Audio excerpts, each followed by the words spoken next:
Chapter 75. The exposition of imperturbability. Subhuti, if absolutely no being is apprehended, nor the concept of a being, for the sake of whom does the Bodhisattva develop perfect wisdom? The Lord, having made the reality limit into a standard, a Bodhisattva courses in perfect wisdom. If the reality limit were one thing, and the being's limit another, a Bodhisattva would not courses in perfect wisdom. But since the reality limit is not one thing, and the being's limit another, therefore the Bodhisattva courses in perfect wisdom for the sake of beings. Coursing in perfect wisdom, the Bodhisattva, without upsetting the reality limit, establishes beings in the reality limit. Subhuti, if the reality limit is the being's limit, how, then, can one establish the reality limit in the reality limit? If the reality limit were, actually, established in the reality limit, then own being would be, actually, established in own being. How then does the Bodhisattva, coursing in perfect wisdom, establish beings in the reality limit? The Lord, the reality limit is not established in the reality limit, nor own being in own being.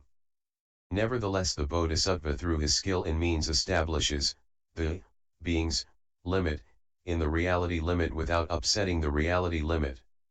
And yet, the reality limit is not one thing and the being's limit another.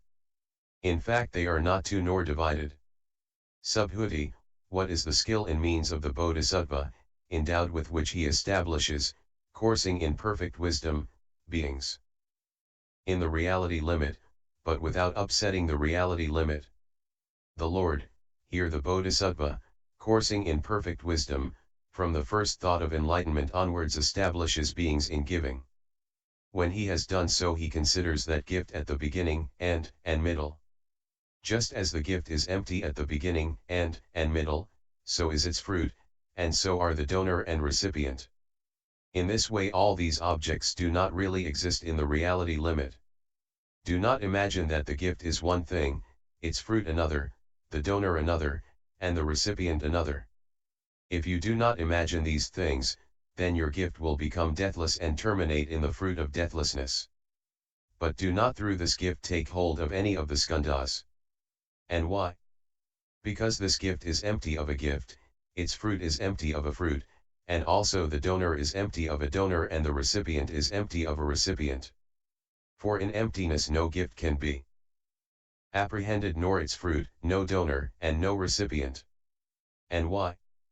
Because absolutely these dharmas are empty in their own being.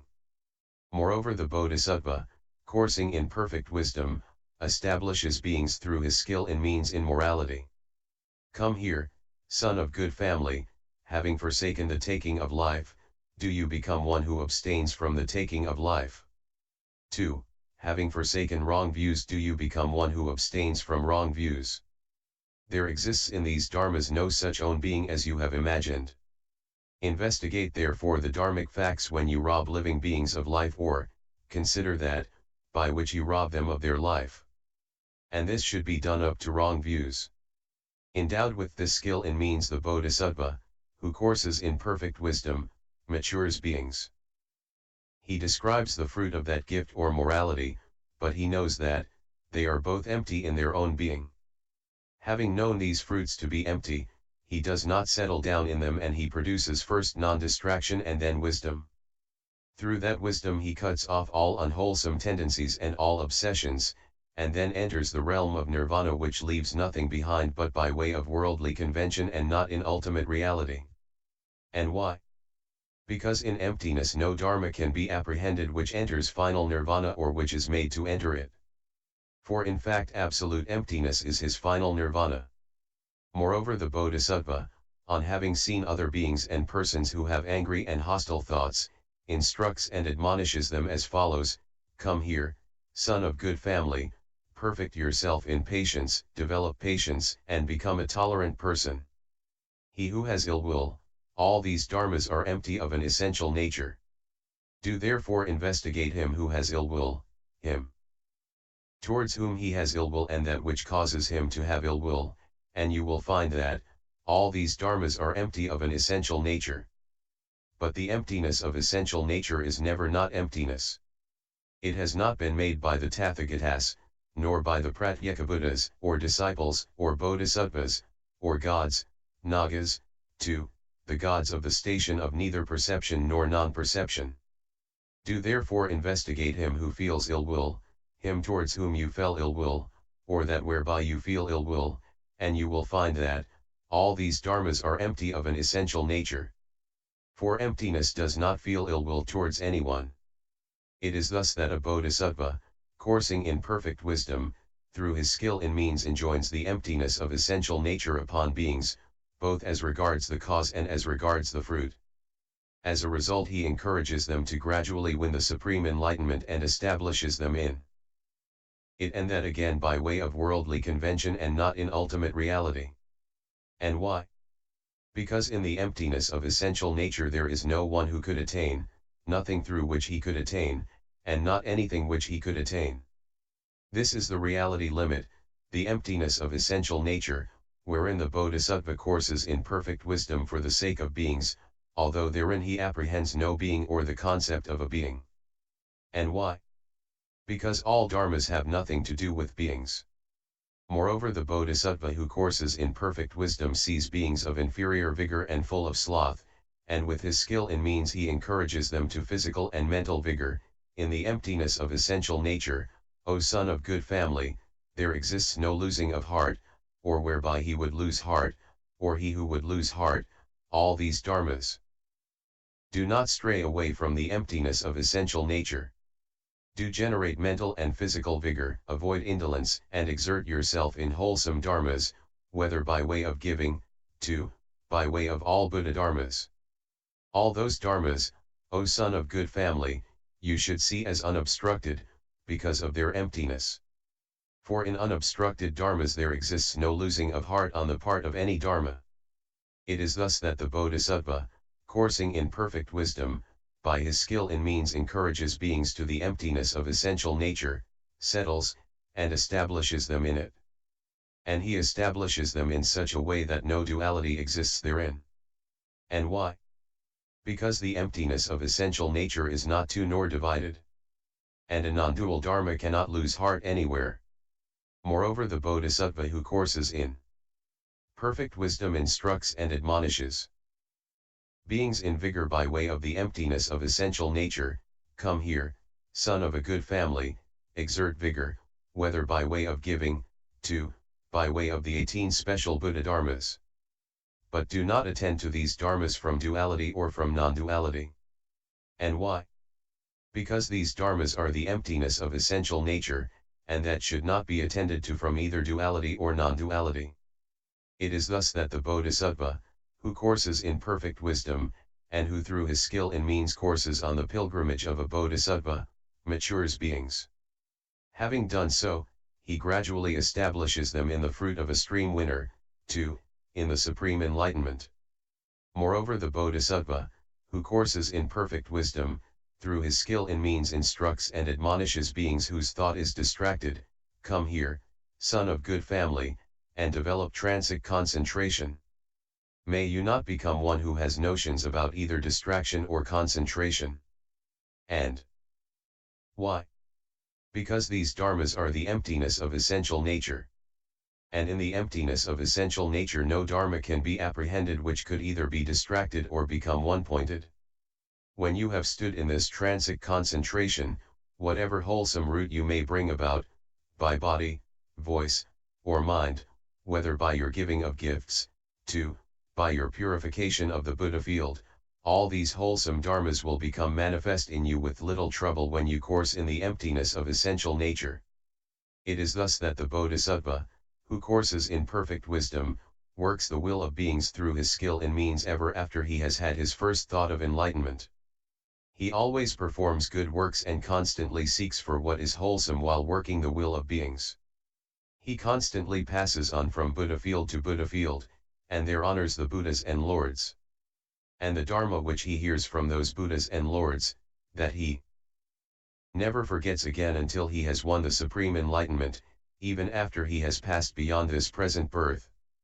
He is constantly and always in possession of the dharnis, and his faculties are, always, complete, whether they be physical, vocal, or mental.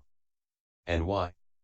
Because he has constantly and always well developed the knowledge of all modes, and in consequence all the paths become well developed, i.e. the paths of the disciples, Pratyekabuddhas, and Bodhisattvas. The super-knowledges of that Bodhisattva will constantly and always be used to benefit others, because they are never lost. Having stood in these super-knowledges which result from the maturation of deeds, he works the will of beings, and does not avoid samsara with its 5 places of rebirth. It is thus that the Bodhisattva, who courses in perfect wisdom, having stood in the emptiness of essential nature, works the will of beings through his skill in means. When he has well developed that perfection of wisdom, he instructs and admonishes beings as follows: Come here, son of good family, whatever deeds you may do, by body, voice, or mind, all that you should consider as empty of essential original nature, and then they will lead to a deathless fruit and terminate in the deathless. For in the emptiness of essential original nature one cannot apprehend any dharma which one could destroy or diminish. And why? Because the emptiness of essential nature cannot be diminished, nor can any dharma be diminished in the emptiness of essential nature. And why? Because the emptiness of essential nature is neither an existent nor a non-existent. How can anything be diminished if all dharmas have non-existence for own being? It is thus that the Bodhisattva who courses in perfect wisdom instructs and admonishes beings through his skill in means. And when he instructs and admonishes them in such a manner, he never ceases to do good works. Constantly and always he himself observes the 10 wholesome paths of action, and also others he encourages to observe them. 2. He himself produces the path to the supreme enlightenment, and also others he instructs in that path, admonishes them to tread it, exhorts them to it, disciplines them, and establishes them in it.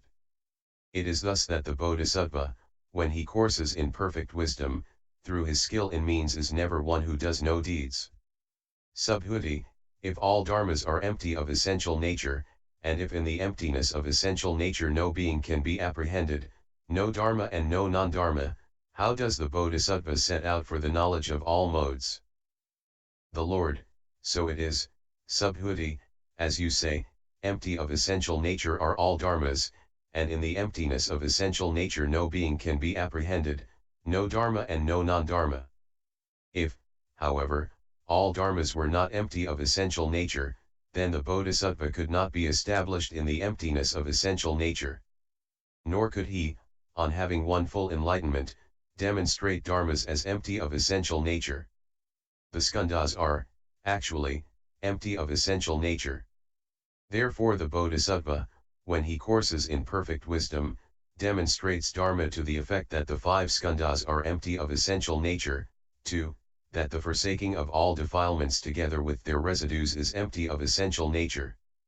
If again the inward emptiness were not empty of essential nature, then the Bodhisattva would not demonstrate dharma to the effect that all dharmas are empty of essential nature. And so for the other kinds of emptiness. Because if he did, the emptiness of essential nature would have been destroyed, but the emptiness of essential nature cannot be destroyed, nor does it overtower all change, nor again does it depart, at some future time. And why? Because it does not stand in any spot or place, it does not come from anywhere nor does it go to anywhere. That is the stability of dharma in which one can apprehend no accumulation or removal of any dharma, no diminution or growth, no production or stopping, no defilement or purification. And that is the essential nature of dharmas in which the Bodhisattvas have stood when they set out for the supreme enlightenment. And yet they do not review the setting out of any dharma, nor its not setting out. Because no dharma has set out or has stood, anywhere. This is the dharmic stability of dharmas. Therefore the Bodhisattva, who courses in perfect wisdom and who has seen all dharmas as empty of essential nature, does not turn back on the supreme enlightenment. And why? Because, reviewing no obstruction to any dharma, he reviews all dharmas as unobstructed. So how can he have doubts about the supreme enlightenment when in this emptiness of essential nature no being can be apprehended? 2. So one should consider all inward and outward dharmas, up to the 80 accessory marks.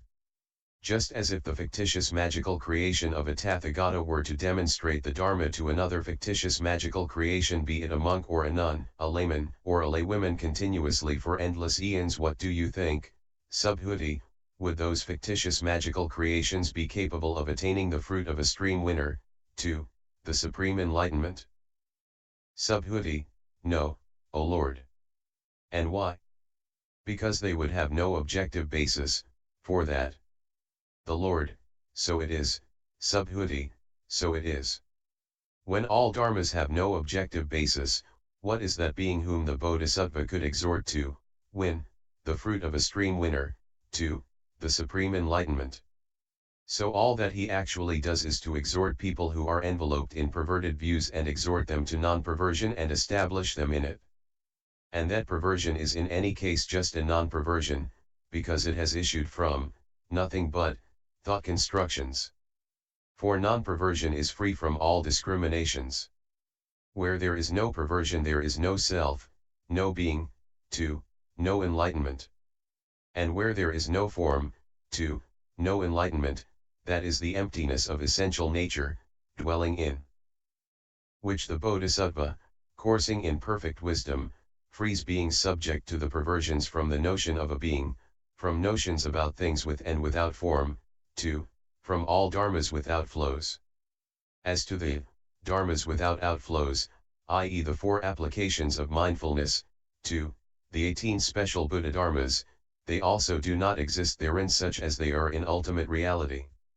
The unconditioned, non-production, non-existence, non-manifestation, that is the emptiness of essential nature, that is the enlightenment of the Buddhas and Lords, in which there is no being, to in which there are not the 80 accessory marks.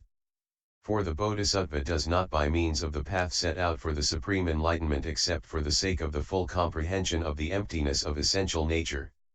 And that emptiness of essential nature is an emptiness of essential nature at the beginning, at the end, and in the middle, and it is never not the emptiness of essential nature. Therefore the Bodhisattva, who courses in the perfections which are the emptiness of essential nature, courses in the knowledge of the modes of the path in order to free from all notions those beings who have formed the notion of a being. When he courses in the knowledge of the modes of the path he courses in all the paths, i.e. that of the disciples, Pratyekabuddhas, and Bodhisattvas. And that Bodhisattva, after he has fulfilled all the paths, matured beings, purified the Buddha field and sustained himself on the factors which make for a long lifespan, fully knows the supreme enlightenment. He does not cut short the guide of the Buddhas, i.e. the emptiness of essential nature. And this emptiness of essential nature is the Buddha guide of the Buddhas and Lords who have been in the past period, of those who will be in the future period, and also of those who just at the present in the world systems in the 10 directions stand, hold, and maintain themselves. And apart from this emptiness of essential nature no manifestation in the world of the Buddhas and Lords takes place. It is in their presence that the Bodhisattva should course in the perfections which are the emptiness of essential nature, in such a way that he does not lose the knowledge of all modes. Subhuti, it is wonderful, O Lord, that the Bodhisattvas should course in dharmas which are all empty of essential nature, and yet do not upset this emptiness of essential nature, by assuming that form is one thing and the emptiness of essential nature is another. And so up to enlightenment. Form is just the emptiness of essential nature, just the emptiness of essential nature is form. And so up to enlightenment. The Lord, if form were one thing, and the emptiness of essential nature another, and if form were not empty of essential nature, then the Bodhisattva could not know the supreme enlightenment. But it is because form, too, enlightenment are empty of essential nature that the Bodhisattva, having known all dharmas as without essential nature, knows the supreme enlightenment. And why? Because therein, i.e. in the emptiness of original nature, no dharma is destroyed, none overtowers all change, and none departs, at some future time, except for the fact that the world with its gods, maras, and brahmas deludes itself into thinking that this is form, I am form, mine is form, too, This is consciousness, I am consciousness, mine is consciousness * having settled down in form. These beings, course in I-making and mind-making, and as a result they settle down in inward and outward entities. Having settled down in them they will, upon rebirth, grasp in the sense fields at the 5 skandhas. They are not such as are set free from birth, old age, death, sorrow, lamentation, sadness, and despair, nor from samsara with its 5 places of rebirth. Therefore the bodhisattva, coursing in the perfections which are the emptiness of essential nature, does not upset form, by assuming that it is empty or not empty. And why? Because the emptiness of form does not upset form. By assuming that it is, this is form, this is the emptiness of form. Just as space does not upset space, as inward space does not upset outward space, and as outward space does not upset inward space, just so form does not upset emptiness, nor does emptiness upset form. And why?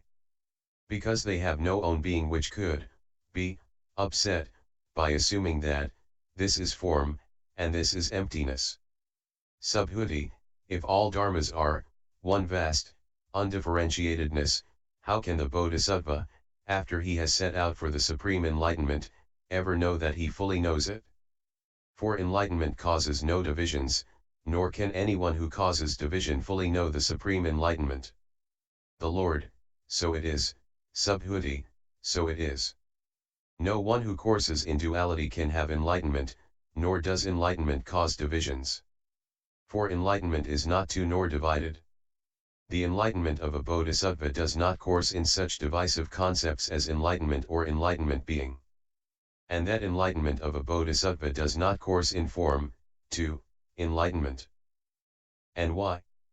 Enlightenment knows nothing of I or mine, as in I shall course in form, mine is form, to I shall course in enlightenment, mine is enlightenment. Nor does the enlightenment of a bodhisattva course in taking up or in not taking up. Subhuti, if a bodhisattva's enlightenment does not course in taking up or in not taking up, wherein, then, does it course?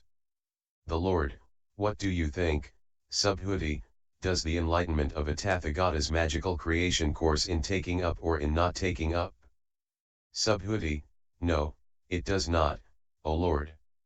The Lord, what do you think, Subhuti, does the intellect of an arhat, who is dreaming, course in taking up or in not taking up? Subhuti, no, it does not, O Lord. On the other hand, since absolutely the arhat is not asleep, how could his intellect during his sleep course in taking up or in not taking up? The Lord, it is just so that a bodhisattva's enlightenment does not course in taking up or in not taking up. Subhuti, if a bodhisattva does not course in taking up or in not taking up, nor in form, to the knowledge of all modes, is it not so that the bodhisattva, having coursed in the 10 stages and having stood in the 6 perfections, to the 5 superknowledges, purifies the Buddha field, matures beings, and fully knows the knowledge of all modes? For it is not possible to fully know the supreme enlightenment without having stood on the 10 stages, or in the 6 perfections, to in the 5 superknowledges, and without having entered a bodhisattva's special way of salvation, having purified the Buddha field, and having matured beings. The Lord, so it is, Subhuti, so it is, as you say. It is not possible to fully know the knowledge of all modes without having fulfilled the 10 stages, the 6 perfections, to the 5 superknowledges, and without having fulfilled the condition of being undiluted and of always dwelling in even-mindedness. But when one has stood in the essential nature of form, to enlightenment, then one is able to attain the knowledge of all modes. And that essential nature is quite calm, and it does not affect with regard to any dharma an accumulation or removal, a production or stopping, a defilement or purification, an attainment or a reunion. It is therefore on account of what is dharmically a concept due to worldly convention that the bodhisattva fully knows the supreme enlightenment. But in ultimate reality there is not anything that is form, to enlightenment, and there is no one who courses in enlightenment. All these dharmas have been conceived on account of convention, and not by way of ultimate reality. And in consequence that bodhisattva who, from the first thought of enlightenment onwards, courses towards enlightenment, does not apprehend those thoughts, as well as no beings or enlightenment, no Buddha or Bodhisattva. What do you think, Subhuti, at the time when Subhuti had forsaken the view of individuality, had acquired the 5 cardinal virtues, had attained the unimpeded concentration, or the fruit of a stream winner, 2, of arhatship, had on that occasion a dream been apprehended, or a thought, or a path or a fruit? Subhuti, no, O Lord. The Lord, had you, then, Subhuti, attained arhatship when you announced that you had won the final saving gnosis? Subhuti, yes, by way of worldly convention. The Lord, so it is, Subhuti. Through worldly convention has the bodhisattva been conceived, and so has form, too, the knowledge of all modes. But the bodhisattva has not apprehended any dharma, of which he could effect an accumulation or removal, a benefit or harm on account of the essential nature of dharma, s. And that dharmic nature of dharmas has not been apprehended, how much less could one apprehend the first thought of enlightenment, 2, the 10th stage, 2, the Buddha dharmas. That cannot possibly be. It is thus that the bodhisattva works the will of beings after he has coursed in the supreme enlightenment and fully known it. Chapter 76. The armor, put on, for the sake of maturing beings.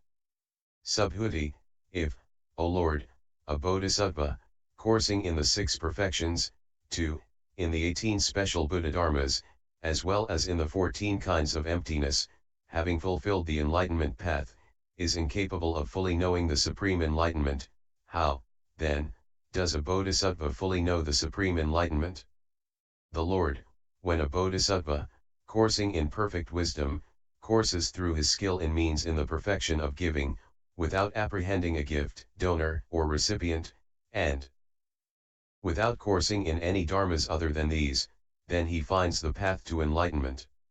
It is thus that a bodhisattva, who courses in perfect wisdom, will through his skill in means know the supreme enlightenment. And likewise the bodhisattva will find the path to enlightenment if, coursing in perfect wisdom, he courses in the perfection of morality, but does not apprehend morality, or someone who observes morality, and also does not course in dharmas other than these. And likewise if he courses in the perfection of patience, but does not apprehend patience or someone who is patient, and also does not course in dharmas other than these. And so for the remaining 3 perfections, 2, up to the 18 special Buddha dharmas. Sariputra, how does the bodhisattva, when he courses in perfect wisdom, put forth an effort? The Lord, here the bodhisattva, when he courses in perfect wisdom, through his skill in means does not conjoin form, nor disjoin it. And why? Because form has no own being which he could conjoin or disjoin. Sariputra, if there exists no own being of any dharma which one could conjoin or disjoin, how does the consummation of perfect wisdom take place, in which the bodhisattva could train? For without having trained in perfect wisdom a bodhisattva is unable to fully know the supreme enlightenment. The Lord, so it is, Sariputra, so it is, as you say.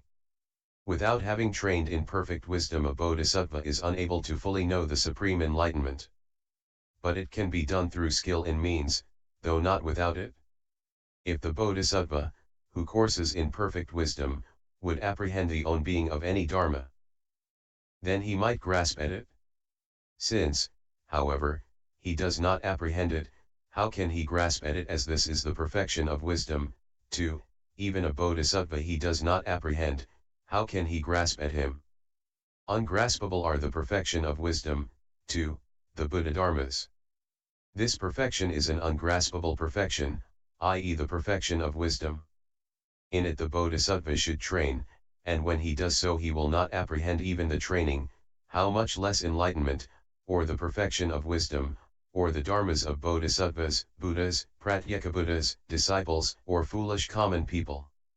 And why? Because there exists no own being of any dharma whatsoever.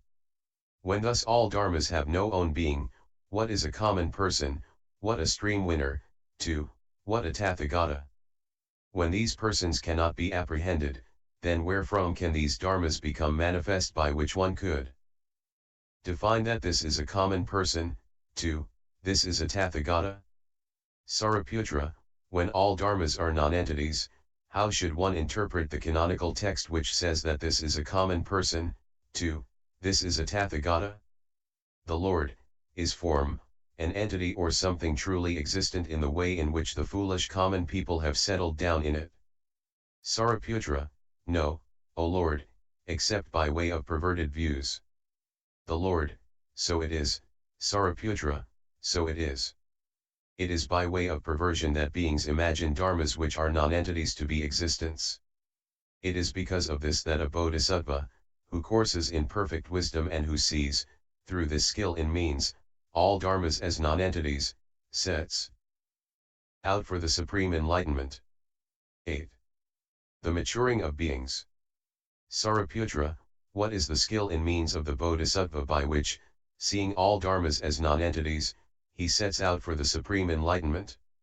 The Lord, here the bodhisattva, who courses in perfect wisdom, does not review any dharma as an entity by which he could be frustrated, with the result that he would crouch, lose heart, and become indolent. But because all dharmas are non-entities, without a living soul, devoid of a living soul, with non-existence for their own being, empty of essential nature and empty of own marks, it is only through utter confusion that beings have adhered to what they call the skandhas, elements, or sense fields. Therefore the bodhisattva, who beholds all dharmas as having non-existence for their own being, as empty of essential nature, and as empty of own marks, courses in perfect wisdom, sustains himself on a personality, which is like a magical illusion or like space, and demonstrates dharma to beings. To stingy beings he preaches a sermon on giving, to the immoral a sermon on morality, to the stupid he preaches a sermon on wisdom. And when those beings have become established in giving, in the perfection of wisdom, then he finally preaches to them a sermon which is holy, leading to going forth and to penetration, and by which they attain the fruit of a stream winner, the knowledge of all modes. Saraputra, how, then, does the bodhisattva, who courses in perfect wisdom, become one who leans on a basis when he enjoins beings who are not and do not exist in giving, in wisdom, and when he finally preaches a sermon which is holy and leads to going forth, by which they attain the fruit of a stream winner, the knowledge of all modes? The Lord, the bodhisattva who courses in the perfection of wisdom has, of course, no basis at all. And why? Because he apprehends no beings whatsoever, except that he speaks of them by way of conventional language and agreed symbols. And thus the bodhisattva demonstrates dharma to beings after he has stood in the two truths, i.e. the conventional and the ultimate truth. For when he has considered both truths, he apprehends no being and has no concept of a being. It is, on the contrary, through his skill in means that the bodhisattva, coursing in perfect wisdom, demonstrates dharma to beings. In consequence, those beings in this very life do not apprehend a self, how much less that which they will attain, or that by which they will attain. It is thus that the bodhisattva, who courses in perfect wisdom, demonstrates dharma to beings through skill in means. The Saraputra, a great product, indeed, O Lord, is the bodhisattva, great being. For he does not apprehend of any dharma whatsoever the singleness or manifoldness, or even the separateness. And he is armed with such an armor that he does not, actually, appear in the world of sense desire, the world of form, or the formless world, neither in the conditioned or the unconditioned world. He liberates beings from the triple world and yet he apprehends no beings or concept of a being. Where beings are not conceived they are neither bound nor freed, and they can undergo neither defilement nor purification, and no differentiation between the places of rebirth can therefore be conceived. In the absence of a differentiation between the places of rebirth, there is also no karma and no defilement. How can there be a karma result by which selves and beings could, actually, appear in samsara with its 5 places of rebirth? The Lord, so it is, Subhuti, so it is, as you have said. If a being had existed in the past, and later on had not existed, that would be a fault. And it would likewise be a fault if the Bodhisattva or Tathagata had been an existent in the past and later on a non-existent, and the same applies to samsara with its 5 places of rebirth. But because, whether Tathagatas are produced or not, established in this dharmahood of dharmas, their suchness and non-falseness, wherein there is no self, being, living soul, person, doer, or agent, how can there be the skandhas? And when those dharmas are not, how can there be that samsara with its 5 places of rebirth from which beings should be liberated? But because these dharmas are empty of own being, therefore the Bodhisattva, having listened to the Buddhas and Lords of the past, firmly sets out for the supreme enlightenment, though there is not therein any dharma which you could apprehend, or on which beings have settled down except by way or perversion. It is thus that the Bodhisattva is armed with the great armor which enables him not to turn back on the supreme enlightenment, not should I not fully know the supreme enlightenment. In fact, I should fully know it. Thereafter I shall work the will of beings and thereby liberate them from the perversions. It is as if a person who has been conjured up by a magician were to conjure up a vast number of living beings and refresh them with exquisite food and drinks, and would then cry out in triumph, "Much merit have I begotten, much merit have I begotten." What do you think, Sariputra, would in this case anybody have been fed or refreshed? Sariputra, no, O Lord. The Lord, just so the Bodhisattva, from the first thought of enlightenment onwards, coursing in the 6 perfections, to the 18 special Buddha dharmas, fulfills the path to enlightenment, purified the Buddha field and matures beings, and yet he does not apprehend any being which he would discipline after having apprehended it. Subhuti, what is the enlightenment path of a Bodhisattva, coursing in which he should mature beings and purify the Buddha field? The Lord, here the Bodhisattva, from the first thought of enlightenment onwards, courses in the 6 perfections, in the 18 special Buddha dharmas, and both matures beings and purifies the Buddha field. Subhuti, and how does he mature beings when he courses in the perfection of giving? The Lord, here the Bodhisattva gives gifts to beings, and thereupon instructs and admonishes them as follows, "Here, son of good family, do not acquisitively grasp at the gift. May you not, seized by acquisitiveness with regard to the gift, reproduce your personality in such a way that in due course you will experience many ills. For here, in ultimate reality, there is no gift or its fruit, there is no donor or recipient. All these dharmas are empty of essential nature, and a dharma which is empty of essential nature cannot seize upon a dharma. For the emptiness of essential nature is ungraspable. It is thus that a Bodhisattva, coursing in the perfection of giving, gives gifts to beings, but without apprehending a gift, donor, or recipient. A perfection without a basis is that, i.e. the perfection of giving. When he does not make a basis of these dharmas, he establishes beings in the fruit of a stream winner, he enjoins the supreme enlightenment upon beings.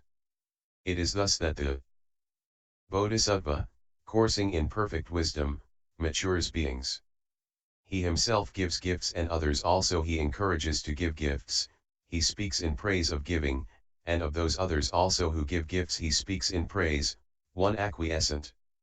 In consequence the Bodhisattva, who has given great gifts in this manner, is reborn in good families, he becomes the king of a fort or a universal ruler, or he acquires universal kingship.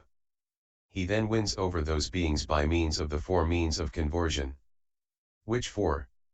Namely, giving, kind words, helpfulness, and consistency between words and deeds.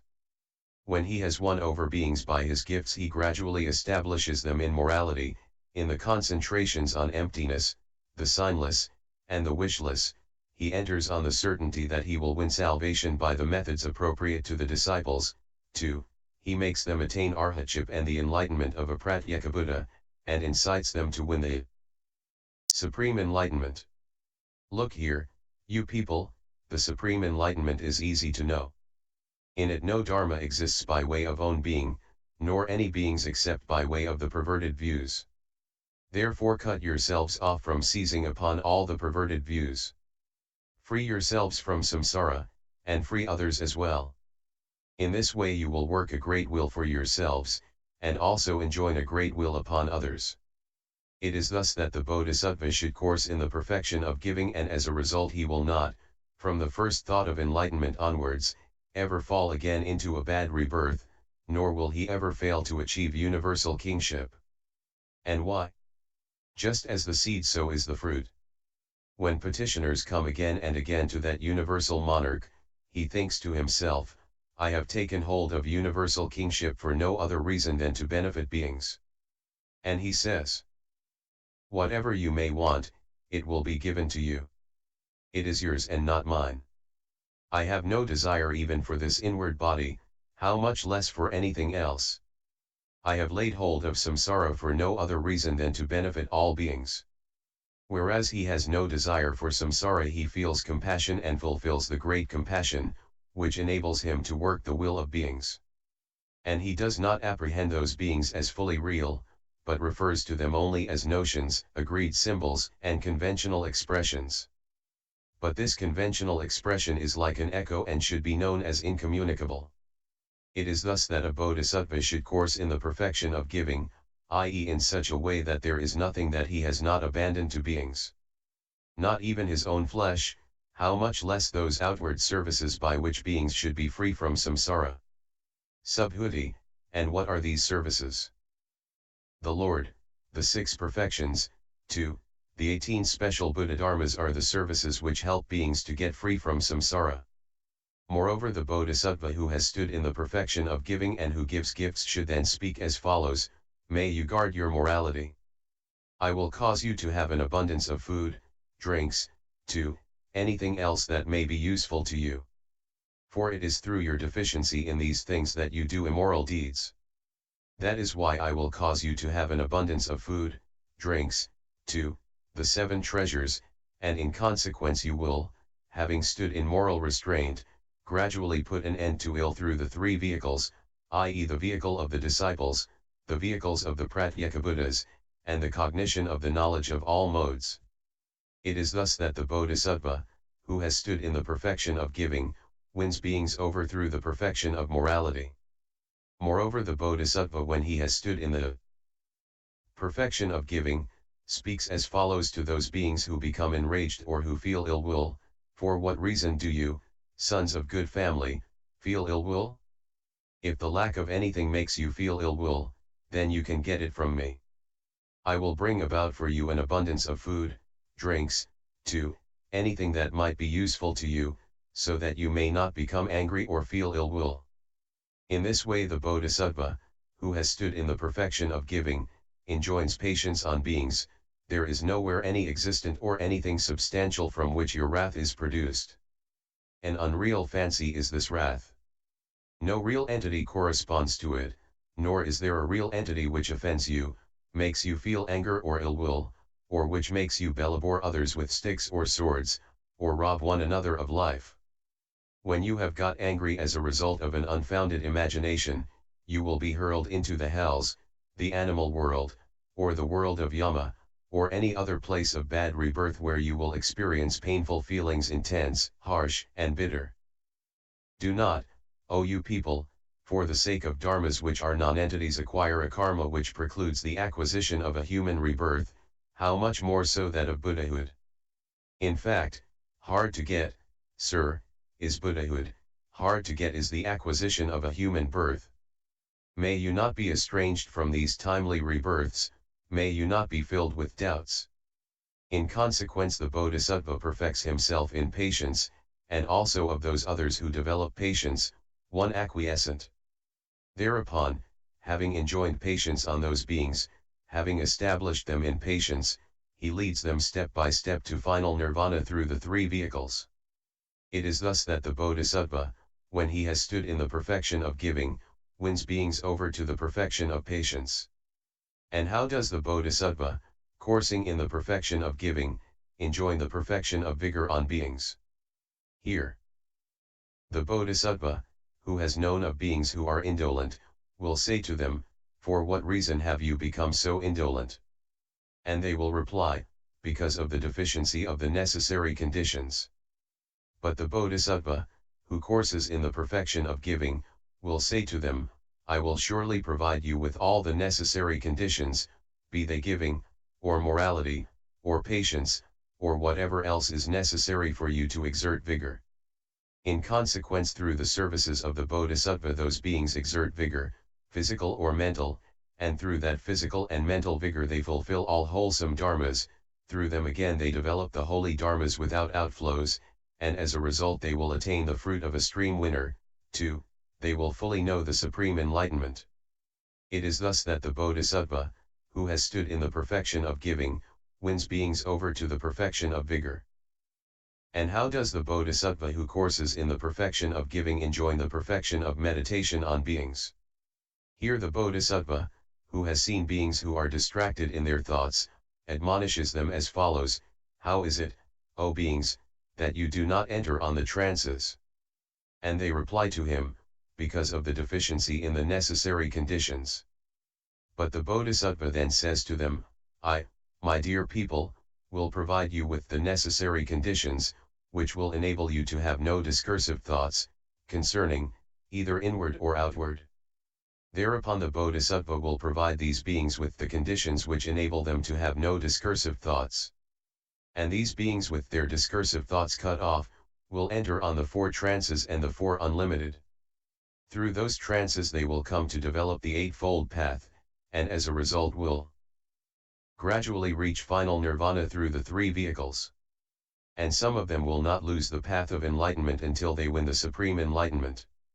It is thus that the Bodhisattva, who has stood in the perfection of giving, wins beings over to the perfection of meditation. And how does the Bodhisattva who courses in the perfection of giving win beings over to the perfection of wisdom? Here the Bodhisattva says to them, "How is it, O beings, that you do not develop the perfection of wisdom?" And they will reply, "Because of the deficiency in the necessary conditions." Thereupon the Bodhisattva who has stood in the perfection of giving admonishes those beings as follows: "Avail yourselves of my services, and when you give gifts, 2. Enter into trance, then, having fulfilled these modes, investigate as follows: is there any dharma which can be apprehended when the perfection of wisdom is being taught, i.e. a self, 2. The supreme enlightenment?" The Bodhisattva who courses in the perfection of wisdom thus does not apprehend any dharma, in consequence he does not settle down in one, and in consequence he does not review the production or stopping of any dharma whatsoever, nor its defilement or purification. As a result he does not discriminate as follows: "This is someone in the hells, this is an animal, this is someone in the world of Yama, this one is an Asura, this one a god, this one a human being, this one a moral person, this one an immoral one, this one a stream winner, 2. This one a Tathagata, an Arhat, a fully enlightened Buddha." It is thus that a Bodhisattva, who has stood in the perfection of wisdom, wins beings over to the perfection of wisdom. And how does the Bodhisattva, when he has stood in the 6 perfections, go so far as to acquire the 37 dharmas which act as wings to enlightenment? Here the Bodhisattva presents beings with services which help them to develop the 4 applications to mindfulness, 2. The Holy Eightfold Path. And through acquiring that path they are freed from samsara. It is thus that the Bodhisattva wins beings over to the holy dharmas without outflows. Moreover, the Bodhisattva, who courses in the perfection of giving, and who has seen beings who are helpless, suffering, and without food or shelter, matures them in this way: "Come here, you sons of good family, take from me food, 2. The 7 treasures, and let me thus help beings. And all that will contribute to your welfare, will, and happiness for a long time. But do not think that this benefit is theirs and not ours. For it is just for the sake of beings that I have procured this benefit over a long time. but he should give gifts after he has reflected that what is my very own that is yours. In this way he enjoins, upon beings, that giving. Morality, 2, the 18 special Buddha Dharmas, and he adds. Do not be contented with these, but you must go further and establish those beings finally in the holy Dharmas without outflows, in the fruit of a stream winner, 2, in the supreme enlightenment. It is thus that a bodhisattva, who courses in the perfection of wisdom, should mature beings in such a way that they are, gradually, liberated by the triple device, until in the end they are set free from samsara. Moreover, the bodhisattva, who has stood in the perfection of morality, should mature beings as follows. It is through the lack of the necessary conditions that you are immoral, but I will bestow those necessary conditions upon you. I.e. food, 2, anything that may be useful to you. Having stood in the perfection of morality, he helps beings in this manner with the result that they conform to the 10 wholesome ways of action. He has established them in moral restraint so that their morality becomes unimpaired, 2, untarnished. And this should be worked out for all the 6 perfections.